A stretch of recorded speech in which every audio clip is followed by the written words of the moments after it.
Hello, I'm Dr. Brandt Gibson, and today I want to talk to you about surgeries for Hallux Limitus.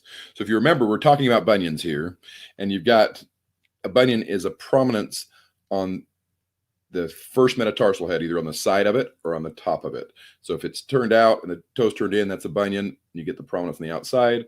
Sometimes you'll get a prominence on the top, which causes limited motion or complete absence of motion to the big toe. That's hallux limitus or hallux rigidus, respectively. So the idea we've talked about over the last couple of days, the surgeries for the bunion. We now want to talk about the surgeries for the hallux limitus. And what you'll find is they're very similar to the typical bunion surgery, or the most common bunion surgery we talked about a couple of days ago. So what does it come down to? So if you've got a hallux limitus, you've got an elevation with a spurring on the top, the idea is you can't get that motion without doing something. And there are there's a couple different surgeries that can be done for hallux limitus and hallux rigidus. We will focus on hallux limitus today, and rigidus will have a little bit of overlap, but we'll take you one step further. So first things first, the most common surgery that used to be done for this was just taking the prominence off the top. Sometimes you need to take a little bit of a prominence off the phalanx as well, but you take it off the first metatarsal head and the phalanx, that gives you back your motion. The disadvantage of that surgery is the same disadvantage that happens when we just take the bump off for a bunion. It usually will come back over a period of time. Sometimes, though, that's the best option for individuals who say, look, I just need a period of time of improvement, and they do that as their primary or initial surgery. Disadvantage, like I said, is that it comes back. So that's surgery number one. Number two is the exact same surgery almost that you do with a bunion surgery, where you actually do the V cut through the bone, and you do the V cut through that bone.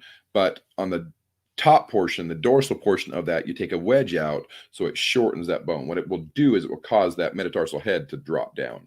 So it causes this to become that, and it allows that motion.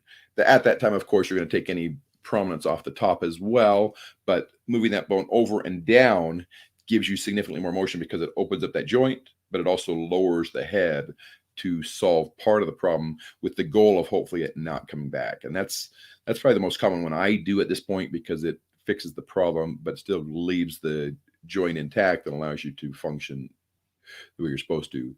The third option with just a hallux limitus, if you find that you've got pretty good cartilage damage and pretty good problems that way, sometimes you need to recover that joint, and that you actually put an implant here that actually covers that joint and allows you to get that motion back. And the implant can be on either side, can be on the metatarsal head part or the phalanx part. I like the metatarsal head better.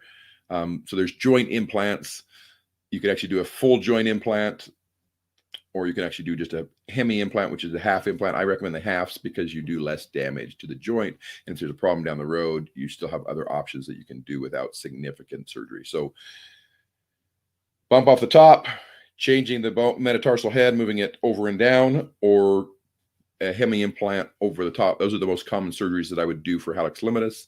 This is Dr. Brandt Gibson, and this is your Podiatry Tips Day 249. Again, as with other surgeries, you do the surgery if the hallux limitus is interfering with your life. Otherwise, you look at some of the conservative treatments to just reduce the